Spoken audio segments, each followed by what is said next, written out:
একটু ব্যাকগ্রাউন্ড আছে, ব্যাকগ্রাউন্ডটা সহ আপনাকে প্রশ্ন করি। জনাব শরীফ ওসমান হাদী, একই বিষয়ে আপনার মতামত আমরা একটু জানতে চাইব। জনাব মাসুদ কামাল, আপনি জানেন যে আমরা গত পরশুদিন এই সরকারের একজন উপদেষ্টা জনাব আসিফ মোহাম্মদ সজীব ভুঁইয়ার একটা ইন্টারভিউ নিয়েছিলাম। সেই ইন্টারভিউতে আসিফ মোহাম্মদ সজীব ভুঁইয়া সরকারের ভিতরে ক্ষমতার কেন্দ্র অনেকগুলি যেরকম বলেছিলেন, আমার সরাসরি প্রশ্নের উত্তরে তিনি ডিজিএফআইয়ের কথা বলেছিলেন। আমি ডিজিএফআই তো সরকার প্রধানের অধীনে, সেনা প্রধানের অধীনে না, তাহলে ডিজিএফআই যদি কোনো কাউকে কোনো বক্স করে, আমি ইঙ্গিত করেছিলাম যে তাহলে তো এটা সরকার প্রধানের জানার কথা। তিনি বলেছিলেন যে না, এটা কমপ্লেক্স সিচুয়েশনের কারণে, আমি তাকে কোট করছি, কমপ্লেক্স সিচুয়েশনের কারণে অন পেপার যেরকম আছে যে ডিজিএফআই প্রধান উপদেষ্টাকে রিপোর্ট করবে বা যেটা যেভাবে চলা উচিত সেটা সেভাবে চলছে না। তিনি সেনাবাহিনীকে ইঙ্গিত করেছিলেন, তিনি রাজনৈতিক দলগুলিকে বলেছিলেন যে ক্যান্টনমেন্টে গিয়ে তাকে ম্যান্ডেট দিয়ে এসছেন বলে সরকারের ভিতরে অনেকগুলি সরকার তৈরি হয়েছে, ক্ষমতার মিলিটারি একটা ক্ষমতার কেন্দ্র তৈরি হয়েছে বলে এটা তিনি বলছিলেন, এবং এই সরকারকে একটা দুর্বল সরকার বলছিলেন। তারপরই আমরা দেখলাম শাম্মী হক, আওয়ামী লীগ নেত্রী শাম্মী হকের বাসায় চাঁদাবাজির ঘটনায় যে গ্রেফতারকৃত ব্যক্তি, তিনি আসিফ মোহাম্মদ সজীব ভুঁইয়ার নাম বলছেন। মানে আমি পুরো প্রেক্ষাপটটা এই কারণে বলতেছিলাম যে কামাল ভাই, আপনি তো সব কিছু খুব নিবিড়ভাবে পর্যবেক্ষণ করেন। আমরা এখন কাকে বিশ্বাস করব? মনে করেন যদি কয়েকজন উপদেষ্টার নামে কিছু দুর্নীতির অভিযোগ থাকে, তারা যদি দুর্নীতি করেন সেটা একটা অবস্থা, কিন্তু সরকারের ভিতরে যদি আরেকটা সরকার, ক্ষমতার কেন্দ্র, ডিজিএফআই এজেন্সি, যেটা যার নিয়ন্ত্রণ করার কথা তাকে নিয়ন্ত্রণ না করে অন্যদেরকে এটা গ্রুপ করে, সেইটাকে আপনি কি বলবেন? সরকার প্রধানকেও আপনি এইভাবে কীভাবে দেখেন? মানে এখানে আরেকটা ছোট কথা আমি একটু বলে রাখি, জনাব আসিফ মোহাম্মদ সজীব ভুঁইয়া বলছেন যে এই যে ইশাককে মেয়র হতে না দেওয়া, এটা উপদেষ্টা পরিষদের সিদ্ধান্ত। আসিফ নজরুল এই কথাটা আমার কাছে পুরোপুরি উল্টো কথা বলেছেন। তিনি বলেছেন যে হাসান আরিফ শাহাদাতের ক্ষেত্রে এটা দেখেন নাই, আসিফ মোহাম্মদ সজীব ভুঁইয়া দেখেছেন, কিন্তু আসিফ মোহাম্মদ সজীব ভুঁইয়া বলেছেন এটা উপদেষ্টা পরিষদের সিদ্ধান্ত। প্লাস ওই যে এজাজ সাহেবকে নিয়োগ দেওয়া হয়েছে উত্তর ঢাকায়, সেইটা উপদেষ্টা পরিষদের সিদ্ধান্ত এবং সেইটা তিনি জানতেন না অনেক ক্ষেত্রে। তো এই পুরোটা ক্ষেত্রে কি এটা মনে হচ্ছে যে ছাত্র প্রতিনিধি যারা আছেন বা সরকারের ভিতরে সরকার, ইউনূস সাহেব একটা বিভাজনের রাজনীতি করতেছেন এবং একটা মানে আমি কি বলবো আমি জানি না। সরি এত লম্বা প্রশ্ন করার জন্য, কিন্তু প্রেক্ষাপটটা একটু আপনাকে বললাম কামাল ভাই, আপনি এটা নিয়ে বললে আমরা একটু হাদির কাছেও এটা শুনবো। জি কামাল ভাই, আপনি প্রথম যে কথাটা বললেন, একটা কথা বললেন এখানে আর কি, আমরা আসলে কাকে বিশ্বাস করব? আমি একজন সাংবাদিক হিসাবে আপনাকে বলবো, আমি আসলে কাউকে বিশ্বাস করব না, আমি সবাইকে সন্দেহ করব। একজন সাংবাদিক হিসেবে আমার কাজই হচ্ছে যারা ক্ষমতায় আছেন তাদেরকে সন্দেহ করা, এবং সেই সন্দেহটা দূর করার দায়িত্ব তাদের। এবং সেই সন্দেহটা আমাদের এখানে ঠিকঠাক মতো করা হচ্ছে না বলেই তারা কিন্তু একটার পর একটা ভুল করে যাচ্ছেন। আসিফ মোহাম্মদ সজীব ভুঁইয়া যেটা বলেছেন, আমি সব তো আমার একসঙ্গে মনে থাকবে না, আমি যেগুলো মনে আছে এগুলি বলি। উনি যেটা বলেছেন এজাজের এই নিয়োগটা উনি জানতেনই না। উনি তো চিঠি লিখেছেন আপনার কি বলে জনপ্রশাসন সচিবকে নিজে হাতে লিখেছেন, এই যে উনি জানেন উনি খুব একটা যোগ্য লোক, তো উনি আবার জানতেন না কিভাবে বলেন? উনি তো এটা ব্যক্তিগত প্যাডে চিঠি লিখেছেন, উনি নিজে সিগনেচার করেছেন। কারণ আমি একটু ছোট্ট করে বলি, আমি একটু ছোট করে বলি, আসিফ মোহাম্মদ সজীব ভুঁইয়া বুঝিয়েছেন যে উপদেষ্টা পরিষদ তাকে এই চিঠিটি তাকে লিখতে, মানে এখন উনি ছোট মানুষ বা আমি ছোট বড় মানে বয়সের কারণে আমি বলতেছি না, সরি এটা আমার বলা উচিত হয় নাই। উনি যেহেতু সংশ্লিষ্ট মন্ত্রণালয়ের উপদেষ্টা পরিষদের সিদ্ধান্তটা তাকে বাস্তবায়ন করতে বলা হয়েছে, সেই জন্য উনি চিঠি দিয়ে এটা কাজটা করছেন, এটা আমি বুঝছি উনার কথায়। এটা কখনো হয়? সাংবাদিক করছে এটা হয়? উপদেষ্টা পরিষদ কখনো একজন লোককে বলবে তুমি চিঠি লেখো? উপদেষ্টা পরিষদ মিটিং করে তারাই তো সিদ্ধান্ত দিয়ে দিবে। এটা কি হয় নাকি? আমরা তো ভাই কিছু কিছু জানি, কিছু কিছু তো বুঝি সিস্টেমটা। ওকে, তো ওনারা তো সিদ্ধান্ত দিয়ে দিবেন। এখানেও কি এরকম হয়েছে যে উপদেষ্টা পরিষদ তাকে বলেছে ওকে শপথ দিতে দিও না? তাহলে ওখানে হাইকোর্ট যে রায়টা দিল, ওই রায়টা কি ছিল? হাইকোর্ট কি বুঝে না কি করতে হবে? এবং ওনারা কি বুঝেন না হাইকোর্টের রায় তাদের মান্য করতে হবে? দেখেন এগুলো নিয়ে অনেক জল ঘোলা হয়েছে, অনেক পানি ঘোলা অনেকে করেছেন। ইশরাক সাহেব তার রাজনীতি করেছেন, বিএনপি তার রাজনীতি করেছেন, সবাই করেছেন। তো ওনাদের সমস্যাটা কি?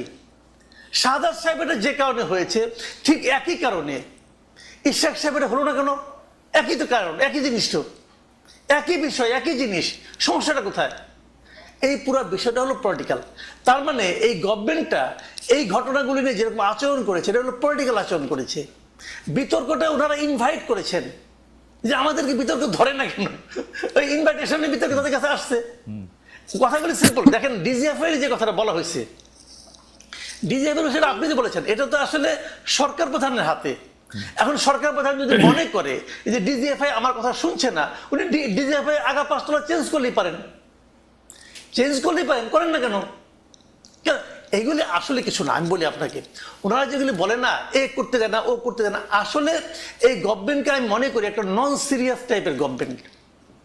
এই গভর্নমেন্ট যখন ক্ষমতায় আসে গত বছর, এই গভর্নমেন্টের উপর তখন আপনি ধরুন 8 তারিখ তারা ক্ষমতায় আসলো, 8 তারিখে যদি আপনি দেশের মানুষকে জিজ্ঞাসা করতেন এই গভর্নমেন্টের উপর আপনার সাপোর্টটা কেমন আছে, আমার মনে হয় না যে আওয়ামী লীগের 2-1 পান্ডা ছাড়া আর কেউ বলতো যে এই গভর্নমেন্টকে আমি সাপোর্ট করি না। কেউ বলতো না। এত সমর্থন নিয়ে বাংলাদেশের ইতিহাসে আর কোনো গভর্নমেন্ট আসে নাই। এবং এখন পর্যন্ত আজকে 1 বছর হয়ে গেছে, এই 1 বছরে আপনি কোনো একটা পলিটিক্যাল পার্টিকে দেখতে পাবেন না যা নাকি অফিসিয়ালি এই গভর্নমেন্টের উপর অনাস্থা দিয়েছে, পাবেন না। মানে এত সাপোর্ট অন্য কোনো গভর্নমেন্ট পায় নাই বাংলাদেশে। সেরকম একটা গভর্নমেন্ট এত সাপোর্ট দেয়া করলোটা কি, করছেটা কি, এটা আপনি বলেন। তারা কি আগের গভর্নমেন্টের যে খুব ভালো চালাতে পারছে? কোন দিক দিয়ে পাচ্ছে? উত্তরের যে সিটি কর্পোরেশনের নিয়োগটা থাকে, আমি সিম্পল একটা কোশ্চেন করতে চাই, আমি একটা সাধারণ মানুষ, আমি একটা প্রশ্ন করতে চাই। এই যে এজাজ সাহেবের একটা সিটি কর্পোরেশন চালানোর মতো তার সিভিতে কি লিখতে পারবেন উনি যে আমার এই ধরনের অভিজ্ঞতা আছে? কিন্তু কাউলা এখানে আমাদের একটা এনজিও চালিয়েছেন পরিবেশ বিষয়ক এবং আরেকজন উপদেষ্টার কাজিন, এই তো তার যোগ্যতা। কিন্তু কামাল ভাই, আমি আপনাকে একটু এখানে প্রশ্ন করতে চাই, আমরা যারা সিটি কর্পোরেশনের মেয়র যাদেরকে দেখেছি তাদের কি যোগ্যতা কোথায় ছিল 2-4টা চুরি বাটপারি করা ছাড়া? শুনেন, সিটি কর্পোরেশন আমি ধরে নিচ্ছি হাইপোথেটিক্যালি তাদের কোনো যোগ্যতা ছিল না, আমি ধরে নিচ্ছি। সাহেব ধরেন অথবা আতিক সাহেব ধরেন, ধরে নিচ্ছি চোর বাটপার সব ঠিক আছে, কিন্তু তারপরেও তারা কি সিস্টেমের মধ্যে দিয়ে আসছে? সিস্টেমটা কি যে জনগণের ভোট নিয়ে আসছে অথবা ভোটের নামে নাটক করে আসছে? যাই হোক, একটা সিস্টেমে তো আসছে। উনি আসছেন কিসের মাধ্যমে? এটা বুঝান না রে ভাই। উনি কিসের মাধ্যমে আসছে? উপদেষ্টা পরিষদ ঠিক করছে, সজীব ভাইয়ের চিঠির মাধ্যমে আসছে। ওকে, আসতে পারে, আমার কোনো সমস্যা নাই। আসিফ মাহমুদ সজীব ভাইয়ের চিঠির মাধ্যমে আসছে। তখন আমি আসিফ মাহমুদ সজীব ভাইকে জিজ্ঞাসা করবো যে এত লোক থাকতে আপনি উনাকে নির্বাচন করলেন কোন যোগ্যতায়, কি দেখে? আপনার সঙ্গে তার খাতির আছে? সে আপনার দস্ত লাগে? ব্যাপারটা কি বুঝান আমারে ভাই। আমি কি বুঝতে চাইতে পারবো না? কিন্তু কামাল ভাই ব্যাখ্যা পাচ্ছেন না কোন আপনি? কিন্তু কামাল ভাই, যদি এখন ডক্টর ইউনূস আসিফ মোহাম্মদ সজীব ভুঁইয়াকে বলেন যে আমরা উপদেষ্টা পরিষদের সিদ্ধান্ত নিছি, তুমি এজাজকে নিয়োগ দিবা, ও রেজওয়ানার ভাই, ওকে নিয়োগ দাও, ওকে একটা চিঠি দিয়ে নিয়োগ দাও, তা আসিফ মোহাম্মদ সজীব ভুঁইয়া কি করবে?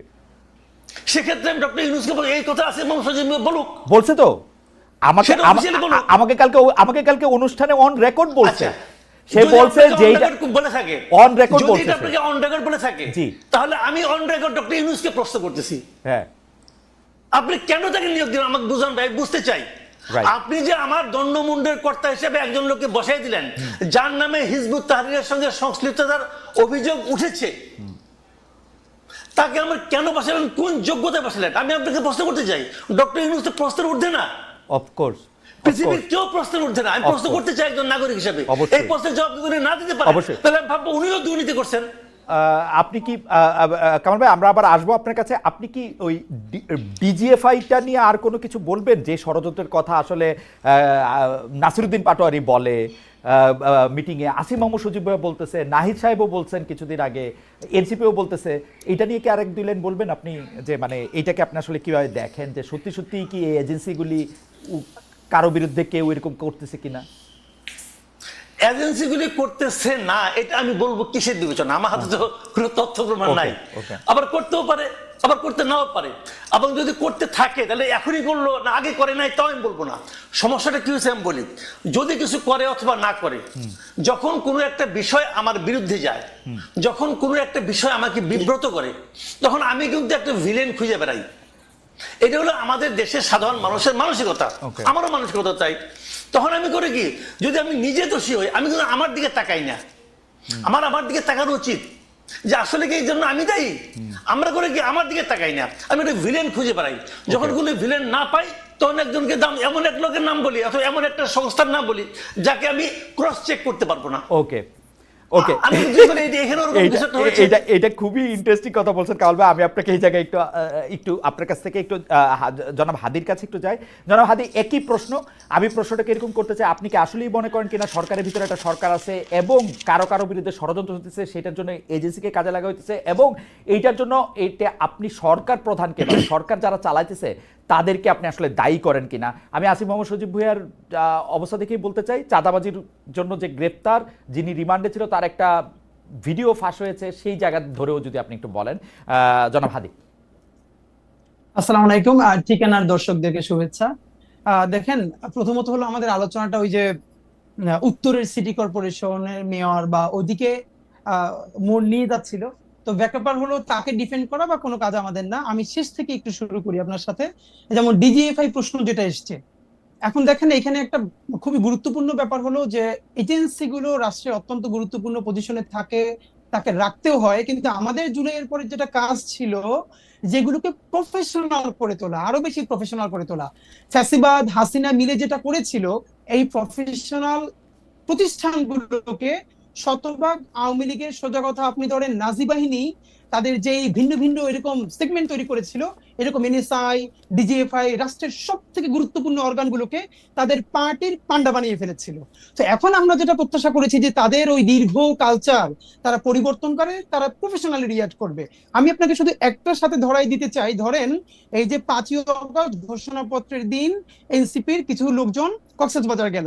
আচ্ছা, এনসিপির যে লোকজন কক্সবাজারে গেল, এটাকে সঠিক হলো না ভুল হলো, এটা পলিটিক্যাল অন্য পার্টিগুলো ক্যাশ করবে, বিএনপি ক্যাশ করবে, জামাত ইসলামী ক্যাশ করবে, বলবে এরকম ঐতিহাসিক দিনে তারা কেন গেছে, তারা এই সিগনিফিকেন্স কেন বোঝে না। এইটা হলো পলিটিক্স, এই পলিটিক্সটা চলবে। কিন্তু এই যে হাসনাতরা বা সার্জিসরা বা তাসনিম যারা কোন হোটেলে আছেন, কোন হোটেল থেকে কোন হোটেলে আবার যাচ্ছেন, সেই তথ্যগুলো দেয়া এবং সাংবাদিকদেরকে সেখানে জানানো, এইটা কি এজেন্সির কাজ? আমরা এই প্রশ্নটা কেন করছি না? আমরা বারবার বলছি জনাব হাদি, জনাব হাদি, আমি একটু আপনাকে আবার, মানে আপনি একটু যদি আমাকে একটু সময় দেন, আমি আবার একটু ব্যাকগ্রাউন্ডটা বলি। আপনি ডিজিএফআই প্রফেশনালিজমের কথা বলতেছিলেন। 15 বছর হাসিনা শাসনের ডিজিএফআইকে একটা দলীয় বাহিনীর মতো ব্যবহার করা হয়েছে, এজেন্সিগুলিকে একটা দলীয় বাহিনীর মতো করে ব্যবহার করা হয়েছে। আসলে ডিজিএফআইকে এরকম দলীয় বাহিনীর মতো ব্যবহার করা শুরু হয়েছে এরশাদ সাহেবের সময়, তারপরে এটা বেগম খালেদা জিয়ার সময়, 9/11-এর সময় যে সরকার আসে ডিজিএফআই সেই সরকারের বাহিনী হিসেবে ব্যবহৃত হয়। ওইটাই ডিজিএফআই মানে যেটাকে বলা হচ্ছে জব ডেসক্রিপশনের মধ্যে পড়ে বলে ওটা ওরা মনে করে। এই ডিজিএফআই কিন্তু, আমার তর্কটা হচ্ছে এই ডিজিএফআই কিন্তু ডক্টর মোহাম্মদ ইউনূসের পারপাস সার্ভ করার কথা। আপনারা সেই প্রশ্ন কেন তুলতেছেন না যে এই ডিজিএফআই যদি ডক্টর মোহাম্মদ ইউনূসের পারপাস সার্ভ না করে, ডক্টর মোহাম্মদ ইউনূসকে দায়ী করা উচিত যে আপনার ডিজিএফআই এর উপর আপনার কন্ট্রোল নাই কেন?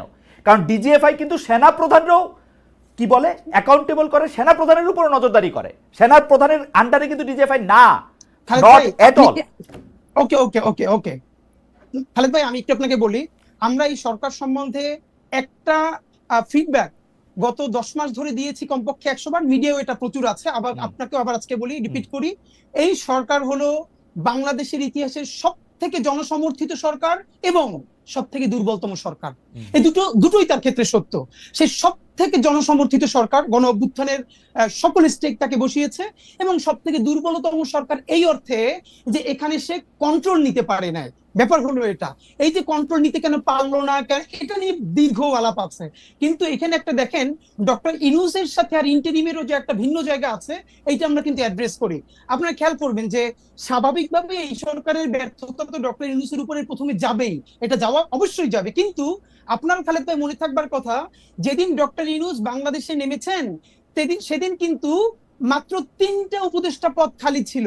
এর মানে আগের সকল উপদেষ্টা পদ সব রেডি, ডক্টর ইউনূস আসার পরে আর মাত্র 3টে পদ খালি ছিল। তখন আমরা ডক্টর ইউনূসকে বলছি যে আপনি তাহলে এখানে কারা কারা উপদেষ্টা আছে, এখানে বিএনপির লোকজন আছে, এখানে জামাতের আছে, এখানে জাসদের আছে, সমস্ত ঘরানা থেকে আছে। এটাকে আপনি হিয়ারসে বলতেছেন নাকি প্রামাণিক সাপেক্ষে বলতেছেন? কারণ আমরা জানি ডক্টর মোহাম্মদ ইউনূস হাসপাতালের বেডে শুয়েও উপদেষ্টা পদ চেঞ্জ করেছেন। মানে আমরা তো, আর আমি ডক্টর ইউনূসের সাথে উনি প্রধান উপদেষ্টা হওয়ার পরে আমার কোনো কথা হয় নাই, কিন্তু আগের কথা মানে আমি জানি যে আপনি যে বলতেছেন উপদেষ্টা পদে নিয়ে নেওয়া হয়েছিল, তো সেই 3 উপদেষ্টা পদে কি ডক্টর মোহাম্মদ ইউনূস ওই স্বাস্থ্য উপদেষ্টা, তারপরে এই যে এদের নিয়োগ দিচ্ছেন, এই যে এনজিও আরো 2জন যে এনজিও তাদের নিয়োগ দিচ্ছেন? না, হতে পারে, মানে হতে পারে, কিন্তু আমরা হলো যেটা বাকিদের কে নিয়োগ দিছে? এই সমস্ত গণ অভ্যুত্থানের শক্তি সবাই মিলে দিচ্ছে, কারণ পলিটিক্যাল পার্টি সবাই বসছে, বিএনপি বসছে, জামাত বসছে, এবি পার্টি বসছে, ছাত্ররা বসছে, কিন্তু আমাদের তর্কটা ওই জায়গা না। আমরা ভাই আপনারা যেটা মূলত বলতে চাই, দেখেন এই যে মাসুদ ভাই এখন পর্যন্ত যেটা বললো, মুশকিলটা হইলো, যেমন আপনি আমার সরাসরি একটা আমার একটা পরিচয় আছে যে আমি এই জুলাই বিপ্লবের বলি অথবা জুলাই গণ অভ্যুত্থানের বলি, এটার একটা শরিক। আমরা সবাই মিলে হাসিনাকে তাড়াইতে বাধ্য করছি, এর মানে এগুলোর ব্যাপারে আমাদের কোনো গ্লানি নাই। কিন্তু মাসুদ ভাইয়ের ক্ষেত্রে যেটা ব্যাপার, মাসুদ ভাই দেখেন আপনি যখন কথা বলছিলেন, আপনাকে তখন মাসুদ ভাই প্রথমে বলেছে একটা যে লীগের পান্ডা ছাড়া আর কেউ এটাকে অস্বীকার করবে না, এর মানে লীগকে তিনি প্রথমবার পান্ডা বললেন। এটা শুনে তো দর্শকরা খুশি হবে। একটু পরেই যে কাজটা মাসুদ ভাই করেছেন, ওইটাই হলো বাংলাদেশের জন্য সামনে জনাব হাদি, জনাব হাদি, আপনি কি মাসুদ ভাইয়ের কথা বিশ্লেষণ করবেন? তাহলে আপনি আপনি মাসুদ ভাইয়ের কথা বিশ্লেষণ করেন, আমি আপনাকে স্মরণ করাই দেই যে মাসুদ ভাই লীগকে পান্ডাই প্রথমবার বলতেছেন না, দর্শককে খুশি করার জন্য বলতেছেন না, এবং গত 15 বছর ধরে অন্ততপক্ষে 50,000 বার তিনি এইসব কথা বলেছেন। আচ্ছা ভাই, তাহলে আমি আপনাকে মনে করাই দিই, মাসুদ ভাই যদি গত 15 বছর ধরে এটা বলে থাকে, এর সাথে আরেকটা সত্য হলো, শাহবাগে যখন নিকৃষ্টতম মব হয়েছে বাংলাদেশের, এবং সেটাকে আমার দেশ যখন ভীষণ ভাবে ব্যানার হেডিং করে এক্সপোজ করছে যে শাহবাগে ফ্যাসিবাদের পদধ্বনি, তখন মাসুদ ভাইয়ের প্রোফাইলে এখনো আছে 10ই ফেব্রুয়ারি 2013 মাসুদ ভাই একটা স্ট্যাটাস দিছে আমার দেশের সেইটার, যে এইটার নাম যদি হয় সাংবাদিকতা তাহলে আমি লজ্জিত। এর মানে যেই শাহবাগ বাংলাদেশের বিচার ব্যবস্থা ধ্বংস করছে, রাষ্ট্র ধ্বংস করছে, পুরো সিস্টেমকে কোলাপস করছে, সেইটাকে যে পত্রিকা এক্সপোজ করার পরে পত্রিকার সম্পাদক জেল খাটছে, মাথা তার উড়ে দিছে। কিন্তু হাদি, আপনাকে আমি আরেকটু মানে একটা সেন্টিমেন্টাল জার্নি করাই। আমার দেশ পত্রিকা কিন্তু শাহবাগের এই আন্দোলনকে সমর্থন করেছে। আপনি 2013 সালের 6 ফেব্রুয়ারি, 7 ফেব্রুয়ারি, 8 ফেব্রুয়ারি পত্রিকা দেখেন। 9 ফেব্রুয়ারি বা 10 ফেব্রুয়ারি, আমার আপনার মতো এত শার্প ব্রেন না, কিন্তু 9 ফেব্রুয়ারি এসে তারা এটাকে প্রতিধ্বনি বলেছেন, ফেসিবাদের প্রতিধ্বনি হোক, যে প্রতিধ্বনি বলেছেন সেটা বলেছেন।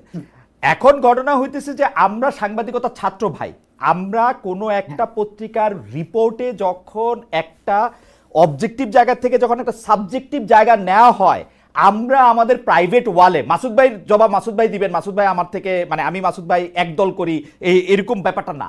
কিন্তু আমরা যখন কোনো কিছু সাবজেক্টিভ, মানে এটা আমাদের ট্রেনিং ভাই, কোনো কিছু যখন অবজেক্টিভ জিনিসটা যখন সাবজেক্টিভ হইতে দেখি, আমরা এটাকে প্রতিবাদ জানাবই। এবং আমরা কিন্তু প্রথম আলোর মন্তব্য প্রতিবেদনেরও প্রতিবাদ জানাতে দেখছি যখন এটা অবজেক্টিভিটির জায়গা থেকে সেটা সাবজেক্টিভিটিতে গেছে।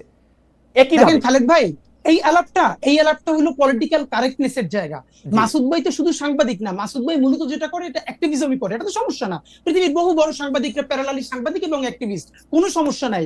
কিন্তু সমস্যা হলো মাসুদ ভাই যখন এই যে শাহবাগের প্রতিধ্বনি যখন আমার দেশ বলে, এইটা যদি সাংবাদিকতা হয়, তাহলে মাসুদ ভাই যখন লজ্জা পায়, সেই মাসুদ ভাই এইমাত্র যেটা করলো, সেই লিগকে পান্ডা পইলে পরের লাইনে বলতেছে যে আগের সরকারের চেয়ে ভালো চালাতে পারছে, এই সরকারের হাজারটা সমস্যা আছে, আমরা বলবো এই সরকারের দায়ও বাংলাদেশের সকল জনগণের, যে যা যা পারবে না। কিন্তু আপনি কি এটাকে কোনোভাবে গত ফ্যাসিবাদী আমলের সাথে তুলনা করতে পারবেন? কেন তুলনা করলে কি হবে?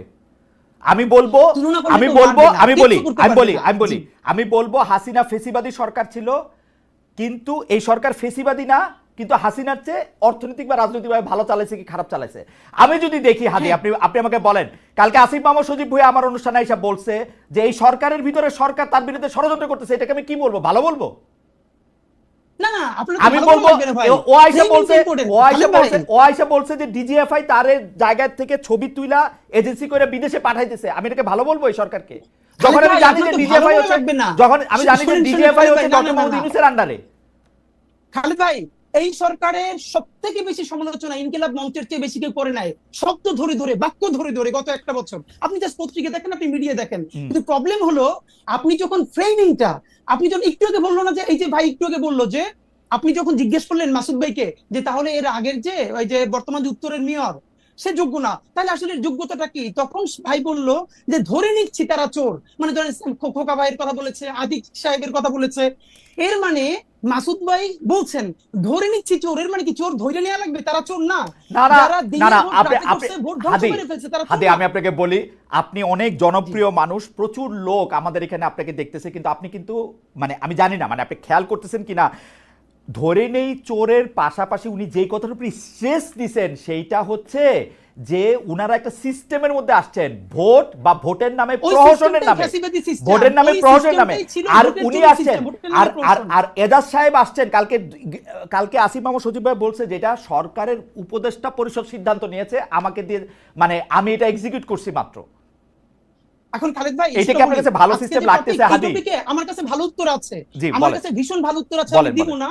যদি আমি সরকারের স্পোক্স পারসন হইতাম আজকে, আমি যদি শফিক ভাই হইতাম, অথবা আমি যদি এনসিপির মুখপাত্র হইতাম, তাইলে আমি উত্তরগুলো দিতাম। কিন্তু আমি যেহেতু ইনকিলাব মঞ্চের মুখপাত্র, এই সরকারের আমি তো হাজারটা ক্রিটিক করি, Okay. সুতরাং আমি তাকে ডিফেন্ড করব না। আমি শুধু বলে নিচ্ছি যে এই যে শব্দগুলো চয়নের জায়গা, যে ধীরে ধীরে যেরকম ন্যারেটিভ Okay. নির্মিত হয়, আমি শুধু এই জায়গাটা ফোকাস আমি আমার মনে হয় যে আমি হাদি সাহেবকে বুঝতে পেরেছি। আমি কামাল ভাই আপনার কাছ থেকে একটু জানতে চাই, এইটা কিন্তু সত্যি কথা, আপনি মাঝে মাঝে যেহেতু আপনি অনেক জনপ্রিয় মুখ, আপনার কথায় শব্দ চয়নে অনেক সময় মনে হয় যে আপনি আওয়ামী লীগকে এই সরকারের থেকে ভালো বলতেছেন, আওয়ামী লীগ আপনার দ্বারা বেনিফিটেড হতেছে, এইটাও মনে হয়। এবং আপনি হাদিকে শুনেছেন, আমার কোনো প্রশ্ন এই পর্যায়ে নাই, আপনি যদি এটাকে একটু অ্যাড্রেস করেন। সরি, দেখেন আমি বলি আপনাকে, জি আমি কিন্তু মানে এখানে হাদি যে কমপ্লেনগুলো আমার বিষয়ে তুলেছেন, আমি খুব খুশি হয়েছি।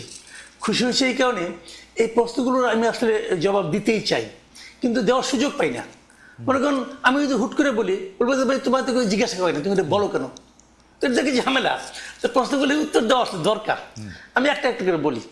প্রথমত বলি, শেষ থেকে বলি, যে এই সরকারের চেয়ে আওয়ামী লীগ সরকার ভালো, এটা আমি কখনো উচ্চারণ করিনি এবং ঘুণাক্ষরে চিন্তাও করি না। আমি চিন্তাও করি না, এটা আমার চিন্তার বাইরে। কারণ এই সরকার খারাপ কিছু করলে আমরা বলতে পারতেছি। আমি ডক্টর ইউনূসের কোনো একটা কাজ পছন্দ না হলে আমরা বলতে পারতেছি। হাসিনা সরকারের সময় আমরা সরাসরি বলতে পারতাম না, আমিও বলতে পারতাম না। আমি অনেক কিছু বলছি, আমি হাসিনা গভর্নমেন্টের বিরুদ্ধে, তার কর্মকাণ্ডের বিরুদ্ধে, বিভিন্ন কাজের বিরুদ্ধে অনেক কিছু বলছি, কিন্তু এখন যেভাবে সরাসরি বলি, এতটা সরাসরি বলতে পারতাম না। কারণ আমার কিন্তু কেউ থ্রেট দেয় নাই। আমি আবার বলি আপনাকে, আমার হাসিনা সরকারের আমলেও কেউ কখনো থ্রেট দেয় নাই, এই সরকারের আমলেও আমার কখনো কেউ থ্রেট দেয় নাই। আমি বললেন যে দেয় না, অনেকে বলে হাসিনা সরকার আমলে থ্রেট দেয় নাই, তার মানে তুমি তলে তলে আওয়ামী লীগ আসিলা। তাহলে তো এই সরকারের আমলে তো আমার কেউ থ্রেট দেয় নাই, তাহলে আমি তলে তলে এর সঙ্গে আছি না রে ভাই। কামাল ভাই, আমি যে কামাল ভাই, কথাটাই বলি, আমি একটু যোগ করি, হাসিনা সরকার আমলে এটা বলেন। ভয়াবহ ছিল, কারণ আমি যেহেতু এই বিজনেসে আসি, মানে সরি এই চাকরিতে আসি 28-29 বছর ধরে, আমি কিন্তু খেয়াল করি। কামাল ভাই আপনি দেখেন, এখন কিন্তু যে কোনো টেলিভিশন, যে কোনো আপনাকে ডাকতে দ্বিধা করে না, বরং আপনাকে চায়, আপনি সময় দিতে পারেন না, যদিও আপনি সরকারের প্রতি অনেক বেশি ক্রিটিক্যাল। কিন্তু যখনই আপনি আওয়ামী লীগ সরকারের প্রতি ক্রিটিক্যাল ছিলেন, আমরা বিদেশে বসে আপনাকে পাইতে হইতো, অন্য টেলিভিশন আপনাকে ডাকতে সাহস করতো না। এই একটা স্পষ্ট তফাৎ কিন্তু আছে, এই স্পষ্ট বুঝতাম না। জি, আমি ওটা হয়তো ওটা আমি বুঝতাম না, কিন্তু আমি যেটা বুঝতাম, আমি বলি আমাকে 2-1 বার ডিজিএফআই থেকে কফি খাওয়ার দাওয়াত দিছে রাইট, আগের আমলে, বাট আমি যাইনি। আমি বলছি আমার সময় নাই। তারা কিন্তু আমার সঙ্গে অভদ্র আচরণ করে না, ধমকায় নাই, এবং তাই বলে ওদেরকে আমি সমর্থন করি? নো, কোনো বিবেচনাতেই করি না। এবং আমি আবারও তো বললাম যে আমি এই সরকারের চেয়ে ওটাকে ভালো, বেটার, এটা মনে করার কথা আমি চিন্তাও করি না। কারণ ওই সরকারে এত এত সমস্ত লোক ছিলেন, খোদ সরকার প্রধান থেকে শুরু করে শেখ হাসিনা সম্পর্কে আমি যে সমস্ত কথাবার্তা বলেছি, হাদি হয়তো ভুলে গেছে, হয়তো অন্য কিছু নিয়ে ব্যস্ত ছিল, আমার মতো ক্ষুদ্র মানুষের কথা তার খেয়াল করার দরকার নাই। কিন্তু আমি আবারও বলি যে আমি কখনোই তাদেরকে, মানে আমি মনে করি বাংলাদেশের সবচেয়ে বড় ক্ষতিটা শেখ হাসিনা এবং তার আশেপাশের লোকজন করে দিয়ে গেছেন ভাই। এটা রিয়েলিটি, এটা মানতে আমার কোনো দ্বিধা নাই, আগেও ছিল না এখন। আর আমি টু দ্য পয়েন্ট একটা প্রশ্নের জবাব দিই, যে প্রশ্নের জবাব আপনি কিছুটা দিয়েছেন। সেটা হলো যে শাহবাগের ওই আন্দোলন নিয়ে, ওইটা নিয়ে ওই সময়ে ইনকলাবের যে জিনিসটা হয়েছে, আমি ওইটাকে জার্নালিজম মনে করি না। না ইয়াতে আমার দেশ পত্রিকায় আমি মনে করি, আমার দেশ, সরি ইনকলাব আমার দেশের, ওটাকে আমি জার্নালিজম এখনো মনে করি না। আমি মনে করি অ্যাক্টিভিজম এবং জার্নালিজম দুটো ডিফারেন্ট জিনিস, টোটালি পার্থক্য, মানে আলাদা জিনিস একটা। উনি যেটা করেছেন, মাহমুদুর রহমান সাহেব, উনি আসলে সাংবাদিক না তো ভাই, এটা বলে লাভ নাই। আমার একটা প্রশ্ন আছে, কারণ ভাই আপনি আমার দেশের মাহমুদুর রহমান সাহেবের জার্নালিজমকে জার্নালিজম মনে করলেন না, কিন্তু 10 বছর ধরে আমাদের অন্যান্য পত্রপত্রিকা বা সাংবাদিকরা যা করছে তা কি জার্নালিজম ছিল? তারই কি আপনি এত কঠিনভাবে আক্রমণ করছেন, নাম ধরে বলছেন আমি একটা কথা বলি আপনাকে, কয়েকদিন আগে জনকণ্ঠ দখল হয়ে গেল, কয়েকদিন আগের কথা, দখল হয়ে গেল, আবার চলে আসলো, ওরা আবার আপোষ করে ফেরাইলো। জনকণ্ঠ যখন দখল হলো, আমি দখল হওয়াটাকে কিন্তু আমি সমালোচনা করেছি। আবার পাশাপাশি আমি এটাও বলেছি যে শামীমা এ খান কিভাবে জনকণ্ঠের সম্পাদক হয়েছেন এটা আমি বুঝতে পারি না। না, কিন্তু- কারণ আমি জনকণ্ঠে সাংবাদিকতা করেছি টানা 12 বছর। কিন্তু কামাল ভাই, এবং শামীমা এখানে একদিনের জন্য ওখানে আসেন নাই। কিন্তু কামাল ভাই- হাজবেন্ড মারা যাওয়ার পরে উনি সম্পাদক হন কিভাবে? কিন্তু কামাল ভাই, আমি বুঝি না। কামাল ভাই, তো এটা আমি বলতে পারবো না। কামাল ভাই, আতিকুল্লাহ খান মাসুদ কিভাবে সম্পাদক হয়েছেন, জনকণ্ঠের সম্পাদক, সেই প্রশ্ন তো আপনি তুলেন নাই। মাহমুদুর রহমান আমি সাহেবের তুলে যে নিলাম, যোগ্যতা না, আছে, ওটা আমি তুলছি। যে কেন তুলবো না? আতিকুল্লাহ খান ওটা আমি মাসুদের- তুলেছি। আতিকুল্লাহ, আমি বলি আপনাকে, ওটাও আমি তুলেছি, কেন তুলবো না? ওইটা আমি বলি, ওটা আমার একটা লেখা আছে ভাই। আমি রিপোর্টার্স ভয়েস যেটা আছে, সেই ডিআরইউ ম্যাগাজিন বেরোয়, ওখানে আমি স্পষ্ট করে লিখেছি যে উনি কিভাবে সম্পাদক হলেন, মালিক হিসেবে সম্পাদক হলেন। সবাই তারা মেনে নিছে, তখন আমি জুনিয়র রিপোর্টার, আমি মেনে নিছি, বলেছি আমি ওখানে। এটা কেন বলবো না? না, ভাই, আমি যেটা বাংলাদেশে তো বিশ্বাস সবাই, করি, সেটা কামাল ভাই, বলতে আমার কোনো সমস্যা নাই। বাংলাদেশে তো সবাই মালিক সম্পাদক। আনার হোসেন মঞ্জু কিভাবে সম্পাদক হলেন ইত্তেফাকের? আচ্ছা, এখানে একটা কথা আছে, কথাটা হলে কেন বলি আপনাকে, শাহাবুদ্দিন সাহেবের আইনটা করার আগ পর্যন্ত তো সম্পাদক হতে কোনো বাধা ছিল না। ওটা তারা আইনগতভাবে পারতো। পরবর্তীতে আইনটা অন্যরকম কঠিন হয়েছে। সেই কঠিনে এখন কি হয়, এখন সাংবাদিক হতে হলে ওনারা একটা বাইপাস করে একটা মানে সার্টিফিকেট ম্যানেজ করে কোনো একটা আন্ডারগ্রাউন্ড পত্রিকা থেকে, যে এই পত্রিকা উনি এত বছর ধরে সাংবাদিকতা করতেছেন, অতএব উনি সম্পাদক হতে পারবেন, এটা ম্যানেজ করে নেয় তারা সবাই। এবং আমার ধারণা তারা এইভাবেই সম্পাদক হয়েছেন। এটাগুলো তবে আমি যেটা বলছিলাম যে তখন ওই মূল পয়েন্ট আসে, তাহলে আবার পরে আবার জবাব দেওয়ার সময় পাবো না, পরে প্রসঙ্গ উঠবেও না। এটা হলো গিয়ে আমার দেশের ওই হেডলাইন, ওই নিউজটা আমি পড়েছি ভাই, ওইটাতে যেটা ছিল দ্যাট ওয়াজ নট জার্নালিজম, কথা পরিষ্কার। ওই উনি যে প্রেডিক্ট করেছেন, উনি যেভাবে লিখেছেন, ওইটা ছিল অ্যাক্টিভিজম।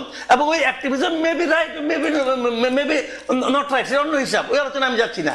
কিন্তু ওটা জার্নালিজম না, আমি সেটাই বলেছি যে এটা যদি সাংবাদিকতা হয় তাহলে ভাই, আমার অবজারভেশন এটা, আমি কিন্তু আমার ওইখান থেকে। কিন্তু কামাল ভাই, সাংবাদিকতা তো পৃথিবীতে বহু রকম। আপনি একরকম সাংবাদিক, আপনি দুজন ক্লাসেই পড়ছি যে এটা বহু রকম অবশ্যই সাংবাদিকতা। বহু রকম আছে। আপনি এটা সাংবাদিকতা না, এটা এক একটা কেমনে বলবেন মাসুদ ভাই? না না না, আমি এখনো যেটা, অনেক সাংবাদিকতার ধরন আছে, অনেক সাংবাদিকতার স্কুল আছে, জি। এক এক স্কুলিং এক এক রকম, কোনো সমস্যা নাই। আমি তো আমার স্কুলিংটা নিয়ে বলবো, আমি যেভাবে শিখেছি, আমি যেভাবে ভেবেছি, না। আমার ভাবনার সঙ্গে যায় না, অত আমি বলছি। না, কিন্তু কামাল ভাই, সমস্যাটা কি? কিন্তু আমি কামাল তো ভাই, আমার কথা বলেছি ভাই। কামাল ভাই, আপনি যদি এই আপনার লিটমাস পেপারে ঘষেন, তাহলে আমেরিকার অর্ধেক টেলিভিশন বাদ পড়ে যাবে, অর্ধেক নিউজ পেপার বাদ পড়ে যাবে, লন্ডনের অর্ধেক নিউজ করতেই পেপার বাদ পারে, পড়ে যাবে, ভারতের অনেক কিছু বাদ পড়ে যাবে, করতেই পারে। ভারতে তো টিকবেই অল্প কয়টা।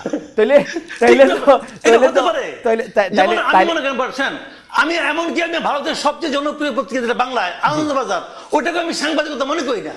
কারণ আমি মনে করার অধিকার, আমার নিজস্ব মতামত আমি কি আমার ফেসবুকে দিতে পারবো না? ওকে, আমি তো আমার মতামত দিয়েছি। আপনি কি আরেকটু বলবেন? আমি তো তাহলে সবাইকে আমি মানার জন্য বাধ্য করি নাই। আবার একটু হাদির কাছে যাইতাম। হাদির, আপনি কি আরেকটু বলবেন, বা নাকি আপনি এখন একটু জনাব হাদির কাছে যাই?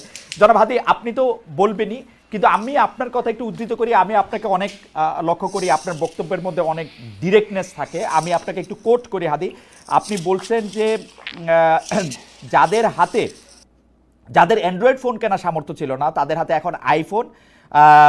এটা কাদের উদ্দেশ্যে দিয়েছেন? মানে এটা কি, মানে এই বক্তব্যকে এনসিপির কারো গায়ে লাগতে পারে? মানে প্রায় একই সময় জনাব মাহফুজ আলমও একটা স্ট্যাটাস দিয়েছিলেন, পরে যেটা আবার তিনি কারেক্ট করেছেন যে কেউ যখন মানে তিনি ইঙ্গিত করেছিলেন নতুন একটি রাজনৈতিক দল যদি দেখে যে এর মধ্যে অনেকেই দুর্নীতির সাথে জড়িত, একজন যদি না করে, তাহলে এইটা কি আপনি একটু বলবেন? এই আর্থিক অভিযোগ, আন্দোলনের বিভিন্ন শ্রেণীর সমন্বয়ক বা সদস্যদের বিরুদ্ধে অনেক আর্থিক অভিযোগ যে রয়েছে, সেটা সম্পর্কে আপনার অবজারভেশনটাকে একটু আপনি বলবেন। যেহেতু ইনকিলাব মঞ্চ, হ্যাঁ আমি বলছি ভাই, ইনকিলাব মঞ্চ প্রেসার গ্রুপ হিসাবে, জি হ্যাঁ শিওর শিওর। এইটা আমি যেই প্রোগ্রামে বলেছিলাম যে যাদের হাতে অ্যান্ড্রয়েড ফোন মানে থাকতে কষ্ট হয়েছে, এখন আইফোন, টি শার্ট দামি, এই মঞ্চে দুইজন উপদেষ্টাও ছিলেন। কিন্তু প্রোগ্রামটা ছিল মূলত ওসমানী স্মৃতি মিলনায়তনে প্রায় 1000-এর মতো বাংলাদেশের জুলাই আহত যোদ্ধা, যাদের একদম অনেকের চোখ নাই, হাত নাই, দেখলেই বুঝে যায় সারা দেশ থেকে ওনারা এসেছিলেন। তো স্বাভাবিকভাবে এখানে অনেকে আমন্ত্রিত ছিলেন সব রাজনৈতিক দল থেকে, কিন্তু এখানে বক্তৃতার স্পিরিটটা ছিল যে বিএনপি বলি, জামাত ইসলামী বলি, অপরাপর অন্যান্য দল বলি, তাদের ব্যাপারে যে বিভিন্ন অভিযোগ, এই অভিযোগগুলো মানুষ মানে নতুন না বলেই মানুষ একটা গণ অভ্যুত্থানের মুখদেরকে পছন্দ করেছে। এখন ধরেন বাংলাদেশের সমস্যাটা হলো গণ অভ্যুত্থানের একমাত্র মুখ মনে করা হয় এনসিপি কে। না রে ভাই, এনসিপি ছাড়াও যারা এনসিপি তে যোগ দেয় না, এরকম আরো অনেকগুলো স্টেক হোল্ডার আছে যারা পলিটিক্স করতেছে না, সরাসরি পার্টিতে জয়েন করে না, কিন্তু গণ অভ্যুত্থানের বিশাল শক্তি। তো আমরা যেটা স্পষ্ট করে বলি যে যেই ছেলেটা, যেই মেয়েটা আন্দোলনের প্রধান মুখ ছিল বা ছোট করেও ছিল, তাদের যদি ছোট নৈতিক পদস্খলন ঘটে, এটা আমাদের রক্তক্ষরণ হয়। এর কারণ হলে মানে কি, আমরা এটা বলেছি বিএনপি চাঁদাবাজি করতে পারবে, জামাত করতে পারবে, বা অন্যান্যরা করলে সমস্যা নাই, তোমরা করলে সমস্যা না, এটা আমরা স্পেসিফিকলি শুধু এনসিপি কেও বলি নাই। আমরা বলেছি যে মুখগুলোর দিকে তাকিয়ে বাংলাদেশে, ভাই আমি এখন আপনার সাথে যেখানে শো করছি, এই সামনের রাস্তায় আমি 8 এর বাচ্চার জানাজা পড়েছি, এই জুলাই সময় 8 এর বাচ্চার জানাজা পড়েছি। তো বাবা মা ভাই বোন মিলে পরিবার নিয়ে যারা রাজপথে নেমেছে বুলেটের সামনে, এই মুখগুলোর জন্য, এই মুখগুলো যদি কোনোভাবে সামান্য নৈতিক পদস্খলন ঘটে, মানুষের হৃদয়ে রক্তক্ষরণ হয়। সুতরাং আমার জুলাইয়ের আহত ভাইদেরকে অ্যাড্রেস করে বলেছি, ইনক্লুডিং মি, আমাকেও বলেছি যে আমরা কোনোভাবে করাপ্টেড হতে পারবো না, তাতে বিএনপি হোক, জামাত ইসলামী হোক, যে যা হোক, ইভেন না, যদি কিন্তু এনসিপি আপনি হয় করাপ্টেড হতে পারবো না, জি। এটা তো একটা পায়াস উইশ, কিন্তু আপনি তো অলরেডি হ্যাঁ। করাপশনের একটা এলিগেশন দিছেন। কারণ অ্যান্ড্রয়েড ফোনের দাম আমরা গড়ে ধরে দিতে পারি 20-25 হাজার টাকা, আইফোনের দাম হচ্ছে 2-2.5 লাখ টাকা, 1.5 লাখ টাকা Okay. এক এক হিসাবে। আপনি তো অলরেডি একটা এলিগেশন দিছেন যে আইফোনের মালিক হয়ে গেছে, এটা আপনি কাদের দিছেন? আচ্ছা, এইটা হলো আমি স্পষ্ট, প্রথমত হলো মিডিয়ার ক্ষেত্রে হলো খালেদ ভাইয়ের কাজ হইলো তিনি এইটার ভিন্ন ইনভেস্টিগেশন করবেন। কিন্তু আমি আমাদের কিছু ছোট ভাইদেরকে দেখি যে যারা নতুন বাইক চালায়, টি শার্টটা দামি, অথবা হাতে একটা, তো আমাকে অনেকে ফোন করে বলছে, ভাই আইফোন কিনলেই তো সবাই নতুন কিনে না, পুরনো কেনা যায়, 30-40 হাজার টাকা পুরনো কেনা যায়। ভালো, আমি জানলাম, কিন্তু ফ্যাক্ট হলো মিডিয়ার কাজ হলো এইটা, যে যারা কেউ গণ অভ্যুত্থানের স্পিরিটকে বিক্রি করে দিয়ে যদি কেউ এই আর্থিকভাবে লাভবান হয়, তাদের বিরুদ্ধে মিডিয়া ধরবে, বাংলাদেশের মানুষের জনগণ ধরবে, আমরা যেরকম ধরতেছি। এই স্পিরিটটাই তো আমরা চাই। কিন্তু ভাই আমি আপনার একটু রেসপন্স করতে চাই। Okay. ভাই যেখানে কয়েকটা কথা বললেন, এইটা আমি পরে ভুলে যাব। Okay, এক নম্বরে হলো ভাই যেটা বললেন যে মাহমুদুর রহমান সাংবাদিক না, আমি খালেদ ভাইয়ের কাছে বিনীতভাবে জানতে চাই, মাসুদ কামাল ভাইয়ের কাছে জানতে চাই, বাংলাদেশের যে সাংবাদিকতার নীতি নৈতিকতা আছে বা নীতিমালা নিশ্চয়ই আছে, পিএবি আছে, প্রেস ক্লাব আছে, আর অন্যান্য যে মিডিয়া আছে, মানে প্রতিষ্ঠান আছে, এইখানে এক্স্যাক্টলি এই সাংবাদিক হয়ে ওঠার যে নিয়ম, এইখানে কি কি নীতিমালা আছে, যে নীতিমালা মাহমুদুর রহমান ভায়োলেট করে আমার দেশের সম্পাদক হয়েছেন। নাম্বার 2, মাহমুদুর রহমান আমার দেশের সম্পাদক হওয়ার বহুদিন আগে থেকে বিবিসি বাংলার সাবেক বড় সাংবাদিক এবং বাংলাদেশের প্রথিতযশা সাংবাদিক আতাউস আমাদের মতো মানুষ, যিনি আমার দেশের দীর্ঘদিন উপদেষ্টা সম্পাদক ছিলেন, তার পাশে বসে বসে কাজ শিখেছেন। নাম্বার 3, আমার দেশ তিনি কোনোদিন দখল করেন নাই, তাকে সবাই মিলে আমার দেশ দিয়েছে যে প্লিজ আপনি চালান, পত্রিকাটা বন্ধ হয়ে গেছে। নাম্বার 4, খালেদ ভাই আপনাকে একটা বলা দরকার, মাসুদ ভাই যেটা বলেছেন যে এই কথাটা মিলে গেছে আওয়ামী লীগের অ্যাপিলেট ডিভিশনের বিচারপতিদের মতো। কিরকম? শফিক রেহমান বর্তমান যে অ্যাপিলেট ডিভিশন আগে ছিল, তাদের বিরুদ্ধে একদম স্পষ্ট একটা অভিযোগে কলাম লিখেছিলেন, আমার দেশ ছেপেছিল। শফিক রেহমান এবং মাহমুদুর রহমানকে হাইকোর্ট নিয়ে ঘন্টার পর ঘন্টা দাঁড়িয়ে রেখেছে, বলেছে ট্রুথ ইজ নো ডিফেন্স। সেইটার পরে আমার দেশকে সম্পাদককে বলতেছে বাই চান্স এডিটর। এর মানে অ্যাপিলেট ডিভিশনের যে আওয়ামী লেসপেন্সাররা ছিল, তারা মাহমুদুর রহমানকে আচ্ছা জনাব হাদি, আপনি জনাব হাদি, আমরা আসলে অনেকগুলি বিষয় নিয়ে আলোচনা করবো। আপনি এই বিষয়টা নিয়ে স্পেসিফিক কথা বলেছেন, মাসুদ কামাল ভাই এটা একটু বলুক, এটা একটু বলি। আর আপনি যে এটা কথা বলতেছেন যে ট্রুথ ইজ নট, কথা আমি একটু ভাইকে শাহবাগে বলতে চাই প্লিজ, একটা কথা। ওকে, একটা সেটা হচ্ছে, আর একটা ব্যাপার হলো, হ্যাঁ ভাইয়ের যে এথিক্স, মাসুদ কামাল ভাইয়ের মনে হইলো যে ওইটা অ্যাক্টিভিজম হয়েছে, সাংবাদিকতা হয় নাই। তো আমার পরবর্তীতে কথা হলো, এরপর যে শাহবাগে রাষ্ট্রদ্রোহিত হইলো, দিনের পরে দিন তারা পতাকা উড়াইতেছে, সরকারি অফিস বন্ধ রাখতেছে, নিকৃষ্টতম মব করতেছে, ঠিক মাসুদ কামাল ভাইয়ের টাইমলাইনে পুরো শাহবাগের মব সন্ত্রাসের সময় কয়দিন তিনি সেইটার সমালোচনা করছেন। মাত্র 50 জন লোক ছিল, আমি সামনে সাক্ষী, সেইটার 500 লোক কইরা পত্রিকা দেখাইছে। তো সেইটা কি সমালোচনা করছে? কামাল ভাই এটা আপনি একটু যদি অ্যাড্রেস করেন, একটু সংক্ষেপে যদি আপনি অ্যাড্রেস করেন। দুইটা প্রশ্ন, এক হচ্ছে মাহমুদুর রহমান সাহেব কোন নীতিমালা ভঙ্গ করেছেন, সেটা একটা সম্পাদক হতে গিয়ে যে আপনি সাংবাদিক মনে করছেন, আর দুই হচ্ছে যে আপনি শাহবাগ যেটা মব সন্ত্রাস বলছেন, সেইটার ক্ষেত্রে আপনি কি বলেছেন? মানে বিষয়টা হলো কি, উনি একজন সিনিয়র মানুষ, উনি আগে সরকারের আমলে মানে বিএনপি গভর্নমেন্টের আমলে উপদেষ্টাও ছিলেন, কিন্তু জ্বালানি বিষয়ে উপদেষ্টা ছিলেন। রাইট, বিনিয়োগ বোর্ডে। হ্যাঁ, আমি তখন আমার দেশে ছিলাম, আমি তো আমার দেশে চাকরি করছি ভাই। আমার দেশের শুরুটা তো হয়েছে আমাদের হাত দিয়ে, যারা আমার দেশ শুরু করেছে তাদের মধ্যে আমি একজন। আমার দেশে আমি 3 বছরের উপরে চাকরি করেছি।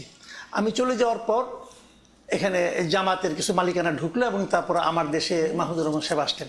আতাউস সামাদ স্যার, উনি আমার টিচার, এবং ওনার সঙ্গে বসে আমিও কাজ করেছি, কাজে এটা নিয়ে কোনো আপত্তি নাই। বাট একটা জিনিস হলো কি, আমার দেশের সম্পাদক হওয়ার আগ পর্যন্ত আমি জানতাম না যে মাহমুদুর রহমান সাহেব সাংবাদিকতা করেছেন। আমি জানতাম উনি সরকারের উপদেষ্টা ছিলেন, আমি জানতাম উনি মুন্নু সিরামিক্সের সঙ্গে চাকরি করতেন, আমি জানতাম এগুলো। শাইনপুকুর আমি তো জানতাম না। সিরামিক্সেরও সিইও ছিলেন উনি। সরি, মুন্নু সিরামিক্স না, শাইনপুকুর ছিলেন, মুন্নুরও ছিলেন। উনি মুন্নু সিরামিক্সের তো মুন্নু তো মালিকের মেয়ের জামাই। মালিকের মেয়ের জামাই। মেয়ের জামাই, হ্যাঁ। ওখানে ছিলেন, তারপরে মুন্নু থেকে উনি ছিলেন। শাইনপুকুরে আসছেন। শাইনপুকুর সিরামিক্সটা উনার হাত দিয়ে মানে করা। সালমান রহমানের প্রতিষ্ঠান। জি, সালমান রহমান। হ্যাঁ, উনি সালমান রহমানের প্রতিষ্ঠানে ছিলেন, চাকরি করতেন। তো তারপরে সরকারের উপদেষ্টা হয়েছিলেন। তো এর মধ্যে উনি সাংবাদিকতা কবে করেছিলেন আমি জানি না ভাই, হাদি জানতে পারে। আর আতস সামাদ যার পাশে বসে করেছে, আতস সামাদের পাশে বসে আমরা কাজ করেছি, আতস সামাদের আমি ক্লাসও করেছি ভাই, বিভিন্ন রকম, যাক সেটা অন্য হিসাব। তো হতে পারে, তারপরেও হতে পারে, মালিক হলে অনেকে হয়ে যায়, তো সেটা হতে পারে, মানতে পারে, অনেকে মানতেও পারে। বাট আমার কাছে ওনাকে আমি এইভাবেই মূল্যায়ন করি। রাইট। আমি মনে করি উনি পেশাদার সাংবাদিক ছিলেন না আগে কোনোদিন, পেশাদার সাংবাদিক নয়, একবারে সম্পাদক হয়েছেন। বাট এটা আমার পছন্দ না, আমি কি করবো ভাই? আচ্ছা, আমি এটা তো গেল আপনার একটা। পছন্দের খাবো আপনি না। আপনি অন্য আচ্ছা। অন্যায়ের বিরুদ্ধে প্রতিবাদ করেছেন কিনা? শাহবাগে একটা রাষ্ট্রদ্রোহিতা হয়েছে, সেটার বিরুদ্ধে প্রতিবাদ করেছেন কিনা? আপনার ফেসবুক স্ট্যাটাস দিয়েছেন কিনা? মানে রাষ্ট্রদ্রোহিতাটা কখন, মানে ওই সময় যেটা হয়েছিল ওইটা? যখন হচ্ছে আইন চেঞ্জ করে আবার একটা ফাঁসির আচ্ছা, আমি এটা বলি, ওই সময় আমি একটা কথা একবার একটা আর্টিকেল লিখেছিলাম এক জায়গায়। সেই আর্টিকেলটা কি আমি একটু আপনাদের বলি। আমি বললাম যে শাহবাগে যে এই যে এত লোক ওখানে আন্দোলন করতেছে, আন্দোলনটা কেন?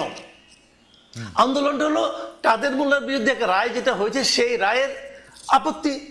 রায়টা কে দিয়েছে? একজন বিচারক দিয়েছে। তাহলে ভুলটা করলে কে করছে? কাদের মোল্লা করছে না ওই বিচারক করছে? বিচারক করছে অবশ্যই। ওই বিচারক করছে। ওই বিচারকটা কে? কেউ নাম জানে? আমি এই প্রশ্নটা করেছিলাম। এই যে এখানে এত লোক আছে, তারা তো ওই বিচারকের বিরুদ্ধে স্লোগান দিচ্ছে না। ভাই শুনেন, আমি কোনো পলিটিক্স করি না, এক নাম্বার। আমি কোনো দল করি না, কোনো দলের প্রতি আমার কোনো অনুরাগ কিংবা বিরাগ নাই। আমি সাংবাদিকের দৃষ্টি থেকে দেখি, আমার কাছে মনে হয়েছিল ওই যে লোকগুলি জমায়েত, ওই যে মানে হাজার হাজার লোক জমায়েত হয়েছিল দীর্ঘদিন, ওই লোকগুলো একটা ঘোরের মধ্যে ছিল। ওকে। তাদেরকে একটা ঘোরের মধ্যে রাখা হয়েছিল। এই কারণে যে যদি আপনারা আন্দোলন করতেন, আন্দোলনের তো স্লোগানটা ওঠা কথা ছিল বিচারকের বিরুদ্ধে, সেই রায়টা কেন দিল? আমার মনে হয় ওটা দেখো দেয় নাই। আমার মনে হয় যে কামাল ভাইয়ের পয়েন্ট তুলে ধরেছেন। আমরা একটু জনাব হাদির কাছে আসি। জনাব হাদি, আমরা একটু দর্শকদের কাছে প্রশ্ন করেছিলাম যে রাজনৈতিক দলগুলো জাতীয় ঐক্য ধরে রাখতে না পারলে আরেকটি ১-১১ আসবে, বলেছিলেন এনসিপির আহ্বায়ক নাহিদ ইসলাম।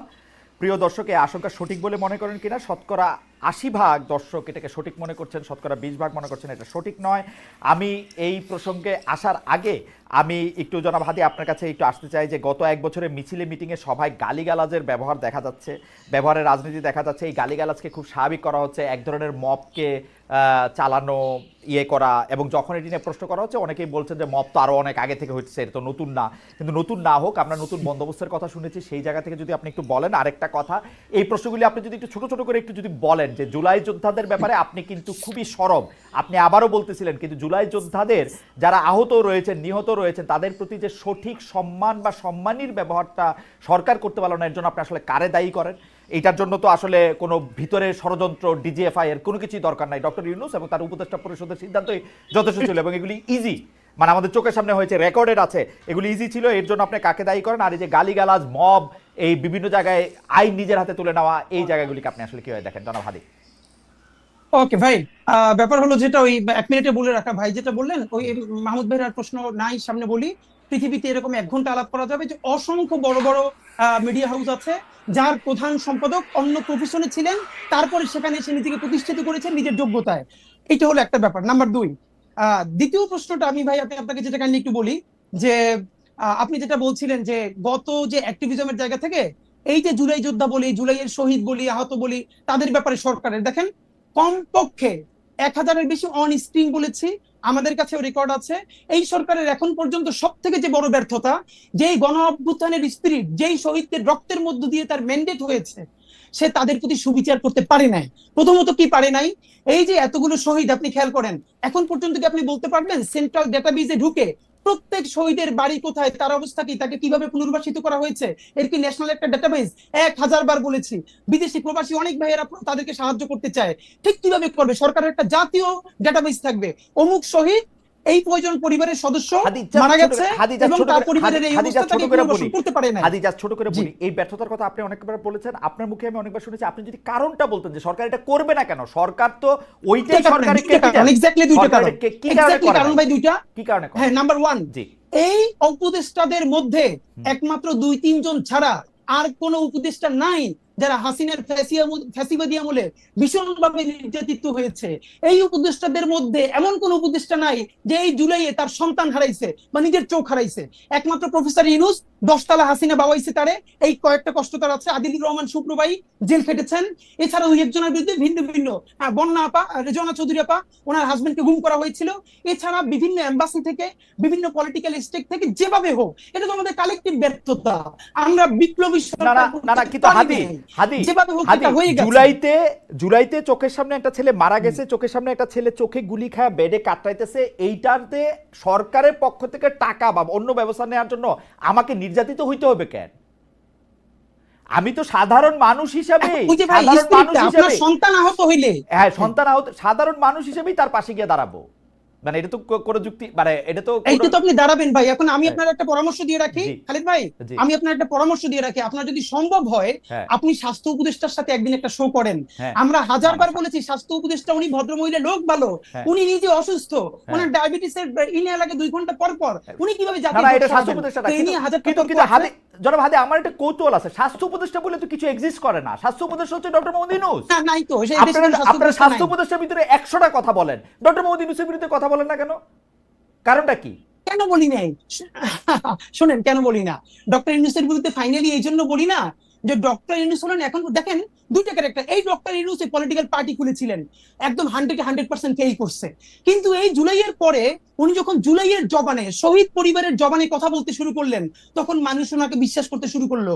এখন পর্যন্ত খালেদ ভাই, আমরা যেহেতু অ্যাক্টিভিজম করি, রাস্তায় প্রচুর থাকি, আমরা বিভিন্ন শ্রেণী পেশার মানুষের সাথে কথা বলবার চেষ্টা করি, তাদের এখন পর্যন্ত অনেকের মূল্যায়ন